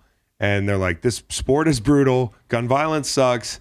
And when the guy comes back in less than a month because these fucking people are crazy, Americans, we're going to play a song about getting shot and coming back. And people are just going to go like crazy for it. Like, what's going on in that country, right? So right. I'd be like, man, I'm not traveling there. There's diarrhea coming out of America's the pipes team, the PA in system. Landover. Good like, thing people they getting won't let doused us in into that shit. country. Yeah, exactly. Oh my God. It's a callback. Yeah, I know. Real life Previous events. administration, Real life yeah. events. All right, best plane ride, the Tennessee Titans. Not only do they escape the stinky line, they're on a bye. Barely got time to get peanuts either on the way home. Right. Like they can't even pass through the aisle. Home, Yeah. on a bye. Uh-huh. Week 6 bye weeks. Feels a touch early. I mean, there's so many weeks peak now. too Still a lot of soon. fun stuff you can do in October. You can go see your alma mater's game. Pumpkin patch. It's a nice time to Apple picking. Yep, there's a bunch of shit going on. Oh, hey, what week is y'all's ideal bye week? 8, So you got 18 weeks. 9. No, 10. 10. 12. 12. Yeah. Okay. Yeah. So I'll go best plane ride. And they're leading the division. Those Tennessee Titans looking like the Tennessee Titans of old. Can I go best plane ride? Rhule Douglas. He couldn't wait to get the fuck out of London, dude. He was right. He told you he hated London. And big shout out to my guy. Good call. He couldn't wait to get out of London and remind everybody on the plane how much it sucked and how he was right. For sure. And he was right, and he had a bad day, and he was accountable. He said, I just told everybody, my fault. You know what I'm saying? I had these 3 uncharacteristic fucking penalties. I love that. There's a study. Highly intelligent people use cuss words a lot. Harvard study. So Rhule Douglas is brilliant. I had 3 uncharacteristic fucking penalties that I don't usually get, but I had them, and I think that fucked up the whole defense. So he had the second down, unnecessary roughness led to that go-ahead score. He hates London. Yeah. The food, the pageantry, the whole thing, the losing to the Giants, and he probably had a pretty good flight. He could not wait to be. Nobody could wait to be back in Appleton, Wisconsin, like ever than Rhule Douglas, dude. Best flight. I've got it up here on the screen. My old teammate from the Kansas City Chiefs, Creed Humphrey. He was on a flight, and Chris Padilla tweets, "Imagine my disappointment when I realized after getting off my flight that the nice guy who traded seats so my wife could sit by me was Creed Humphrey. If I had figured it out sooner, my wife would have been sitting by herself. Thanks, man. Go Chiefs." I got that ugly mug up there. Creed Humphrey, shout out to him. Best flight for that couple. They got to sit together with no problems because of a great traffic cop in Creed Humphrey. Well, could have given a seat up to a member of the armed forces, but. Yeah. Wow. All right. What are we going to do? I'll go. Hey, you want me to trade seats? No problem. No problem. Yeah, Seriously. right. Exactly. You want to trade seats? Yeah, no problem. Unless it's Larry Dave and that woman on the plane. You know, she wants the aisle. Yeah, that it gets a little dicier if you want me to get into the middle. She's got to pee. She's sleeping on the little, what do they call that thing people put on That's their a necks? neck pillow. That's so stupid. That's a neck pillow. Did you hear we're wearing them wrong? It's supposed to the horseshoe is supposed to be open on the top. Yeah. Really? Yeah. Oh, to support your So neck. we can go like this. I need a neck pillow, honestly, for around the house. Yeah. Dude. Dad wore one when he played. Yeah, he did. True. He did. Behind him. Yeah. He started that whole trend. Yep. That's amazing. Good point, Kyle. They owe him a fucking check. They do. Worst plane ride. I don't know, because I was going to give it to the fucking Packers. Worst plane ride, the Packers. There you go. Everybody upset. Rasul Douglas. Pumped. That's fine. Let's get the fuck out of here. When we leaving, Coach? Tomorrow morning? When did they leave? That's the question. I would assume right away. No, not always so. One time we got beat by the Pats. But no bye week. 44-7, and we had to stay overnight. You probably had a bye week. Yeah. They used to do you right on that front. Detroit Lions for me, 1-4. Dan Campbell calls it rock bottom. I had the Detroit Lions as well, but I'm going to switch it to yesterday when I was flying back from New York. I boarded my plane, and there was a small man in a Hot Topic type outfit, and he was sitting in my seat. I'm assuming it was a man. He was sitting in my seat. Yeah. And when I went to the overhead bag, he goes, "Are you sitting here?" And I said, "Yes, this is my seat." And he goes, "Do you mind if I sit?" And I said, "Get out of the seat, bro. What? Get out of the seat. What? You little rascal." Do you mind if I sit He was here? like, because obviously it was the single seat on the right side in first class, and then there's the two seat on the left side. So there's two asses and one ass. Mine was the one ass side because that's preferential. And he was like, "Would you mind?" And I was like, "No, I would." Did you, in what, really in your words? I was like, "I would." You said it like that? Yeah. Oh my God, Kyle. And this was a smaller. Yeah, probably 45, edgy, definitely divorced. Okay. Yeah. A lot with an going attitude on. like that. Patent leather shoes, bright, Balenciaga type. And he was just right across the aisle? Yeah, and I was like, Yeah. Wow. Hey, bro, that's a code break. Oh, can I red light something in the middle of these mentions? Yeah. Black pants, bro. They were everywhere yesterday. There were like 5 teams with black Frickin' pants. Cardinals, black helmets. Cardinals. The fucking look like a bunch of dance teams out the there. Ravens, the fucking look good. the Eagles. And you know what's terrible about coaches? They are so fucking simple. They're so smart and so simple. They're like, "Oh, black pants, we got to wear those again." They're really superstitious. That's a problem. Or if they lose, we're never wearing that again. Oh yeah, so let's go undefeated now in our stupid uniform choice that you like. Yeah, we ran out of jerseys. Oh, okay, yeah. Okay, Oregon. That's why Oregon's playing chess, bro. All right, STL Memorial Frank Gore Award. Go ahead. Yeah. Well, I won't give it to Tyler Lockett every week. I'll give it to his teammate DK Metcalf. Everybody thought, oh, this passing game has been shut down because Russ is out the door. DK, 350 yards receiving on the year, a couple tuds. Started off this game with a 50-yarder. Yeah. Balling in obscurity because the Seahawks are fun as discussed, but not quite a complete operation. I'm going to give it to you being a dad after that football game Saturday, going home, couple brews in you, couple pops in you, and having to parent. I FaceTime you from Dirty Nelly's, like, let's go. And your lovely daughter and you having a nice time on the family room floor. Your hair's all fucked up. You look good. This top 5 Macon, number 2, tipsy Macon. Being a parent. I wasn't tipsy parenting. What all were right? you? Yeah. I was sober parenting. Okay. I was tipsy football watching. Tipsy, yeah, and it all changed by the time we got home. Oh, that switch flips pretty quick. Yeah, I know it does. Yeah. So I've got my STL Memorial / Frank Gore Award up here on the screen. It's on YouTube. It is the Browns heavy fullback number 72, Hjalte Froholt from Denmark. Here he is in the bear Nice, claw Kyle. 4-point position. And look at that absolute wham block down here on the goal line, 1st and goal. Number 72, eyes on him again. That same knee, same shoulder. That's some rugby shit. I don't even know if they play rugby in Denmark, but he needs to try out for that team too. That's my STL Memorial because I love a good, thick spearhead. That's sick, Kyle. The best part about this is you doing your homework on the Miller Lite Mentions, because I picked the first name I saw and the first box score I clicked on, and Chris didn't even play. Chris still hasn't thought up one. And I actually had some help from Reed and Matt on the pronunciation. Hjalte Froholt. If you looked at the way it was spelled, I think it's Hjalte, which is like Hjalte, and then they're like, nah, it's Hjalte, bro. Say that. Copenhagen. That's in Denmark. Copenhagen. HJs. That's where Dan Campbell's going to make a pilgrimage to. So we've got Hollow Man. I'll go Kyler Murray, man. I mean, it's Kyler Murray. I'm going to rename it the Kyler Murray Award. Jeez. He's won it a couple times, I think. Quite literally hollow wearing that green screen suit. You can put anything on him. Yeah. Shout out to the Green Light Socials. I'm going Michael Dixon. Did y'all see this punt attempt? This was electric. Okay, look at this, Chris. 4th and 9. Yeah. He's doing a little rugby run out. It's 10-10 in the second quarter, Seahawks Saints. Mm-hmm. And check this out. My man just doesn't hit the button to punt it away. Oh, no, he hit the hurdle button. Like the button must be stuck. What the fuck is he doing? Watch this. The other angle is sometimes even legitimately better. when you're on the field, you can forget what you're doing. Michael Dixon, Texas, hook 'em horns. Tattooed punters.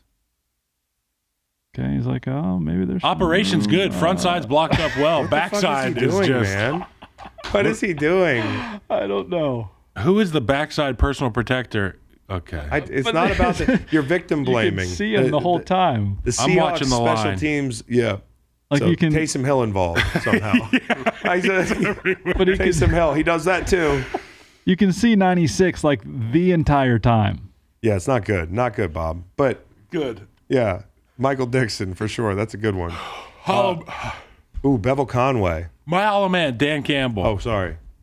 You let me down, Dan. I loved you. I was about to go hit some power cleans and come try to play for you because I love the way Panay Sewell plays. I love the way you guys play on offense. I wish you played better defense. But what the hell was last week, man? That was not good. What are we doing out here? He'd be the first to tell you. He already did. Yeah, he already He did. really was the first to tell us. That's on me. That's the thing I appreciate about him. That's not an act. He I love Dan automatically Campbell. will be accountable. And he's one of those coaches that even if it doesn't work out, and I think it's going to work out because like they've improved. Like I said, they're better than we thought. Exactly. The problem is it's like the Jags. You're ahead of schedule. Now we expect more of you. It stinks to look up and be 1-4 after such progress. It does. Yep. But Dan, no matter what happens, I think Dan's going to be respected because Dan is accountable and he's all those things that so many coaches aren't. And not that gets you a win, but I appreciate that. Viewing party. I was going to go viewing party. I was going to go me or Reed and Nate when I threw my phone into the wall when Carson Wentz threw a pick. Reed, take people through the conversation that was had as the Commanders got in the Little Red. Right before you had asked us what's scarier, Carson with the ball on the goal line or the rest of the team having to have a second play, no timeouts left. And I said I would not put the ball in Carson's hands. Right. And I kind of argued the other way. You proved yourself exactly right. 3 times, right? And all he had to do was just hand the ball off or not put the ball in his hands. Put it in his hands, almost threw a pick 3 times, and then he ends up throwing the interception. And you have a pretty good frisbee toss. You just let it go. My frisbee is making calls. Yeah, like my frisbee is making calls. Like so, this is a cool feature that my frisbee has. It makes calls. You can play can jam with it. I chucked that thing in the wall. No harm, no foul. It didn't break. But Reed, your laugh is so funny. Like your laugh, Nate's laugh. Like I live to make you guys laugh. If I got to lose a bet here and there, like that, I'm happy with that. The phone hit the wall. You got up, said, I have to go to the bathroom. Yeah. From the bathroom, you yelled, I fucking told you all. Yeah, I told y'all. I told y'all. So viewing party was you guys. By the way, our new live stream setup is insane. It's awesome. I want a room like that in my house. You have one? Not really. TV's broken. Big screen TV's broken in my house. Come to my house. Hey, don't you just hand the ball to 10 p.m. I want to watch TV. Brian Robinson? I mean, doesn't that put a bow on the feel-good story of the week? Yeah, dude. Yes. Brian Robinson. Yeah. I jumped on DC money line when it looked Blood in my eyes, dog, and I can't see. Okay. Give me your viewing party, guys. We're almost home. My viewing party. What did I have written down for here? So tonight, Chiefs Raiders, the Hunt family apartment at the GEHA Stadium. What is it? GEHA Field, Arrowhead Stadium. That's what it is. Geehaw. Yeah. So the Hunt family owns an apartment in the stadium, Chris. Wow. Yeah? I would love to just be like rent it out, like Airbnb status, and throw a party and watch this game tonight. I think it's going to be fireworks. Like you got from windows the Chiefs. into the joint. So Georgia. Yeah. Georgia Frontier, whatever her name was. She was the Rams. Yeah. Rest in peace. Was she had an apartment above our facility, and so there was like a bar up there, some bedrooms. It's kind of cool. I would love to own a team just for that reason, just to have like a second home that I could watch football out of my window when people are practicing. Like wake up from an evening nap, open your blinds, and Patrick Mahomes is driving down the field. Like, yeah. Okay, can I give you an asshole of the week? It's Antonio Brown. No. Oh, that was mean. Bro, like, the guy took you in. Okay? The guy took you in. A week ago, we were talking about Kyle Brandt. Don't bring people's families into it, right? I thought, hey, Kyle Brandt making that point, it's fine, right? Like, we're allowed to make objective decisions on what we think about somebody's, like, vibe, their personality. If you want to say Russell tries too hard, I would agree. He tries too hard, but that doesn't make him a bad guy. To bring that anecdote into the Matt equation. Rhule has been fired. Oh, Matt wow. Rhule has been fired. Breaking news. It out is of Charlotte. 11:14 a.m. East Coast. Matt Rhule has been fired, according Games to whistle, Ian blow Rappaport. Blow it. Blow the Hunger Games whistle. Viking skull horn. But as I was saying, with Brandt, where he got in trouble was he brought his personal anecdote into it, so it seemed like it was about his deal, and he mentioned Sierra, and 5 days later, in a totally different vein, Antonio Brown just like going nuclear on a guy who invited you into his home, like rent free, dude, and you're just being an asshole. I don't get it. And the younger generation, there's a lot of people that will just explain away everything Antonio Brown does. Oh, he's dropping an album. Oh, he's cool, man. Like he says what he wants. He's fucking crazy. He's lost his mind. Lost his mind, dude. He's a bad being an guy. asshole. He's being an asshole. He's just being an asshole. That's not cool. Like, I don't care. Like, I know some things are fair game, but like that's just not that cool. So, asshole of the week, AB. You guys got any Bevel Conway? It's the Pats for me, and it's Could be a clean sweep here. Yeah. and like the 30,000-foot view of the Lions is not so bad when they're doing that white silver. Imagine they were wearing the Wayne fonts.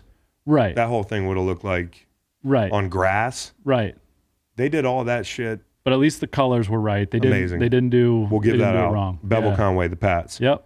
And then game ball, real quick. Josh Allen. Who else could it be? Taysom Hill, 4 touchdowns. Okay. Yeah. Game ball, Saquon Barkley. Bang. Nice. Okay. Bang, Game bang. ball, us. We're out on time. Listen to the full podcast on Spotify, Apple Podcasts, and other podcast streaming platforms. Wherever you want to get the podcast, you can get the podcast. Pretty simple. New episodes every Monday, Wednesday, and Friday. Don't forget to like and subscribe for more content. Podcasts get pretty wild. This is real tame.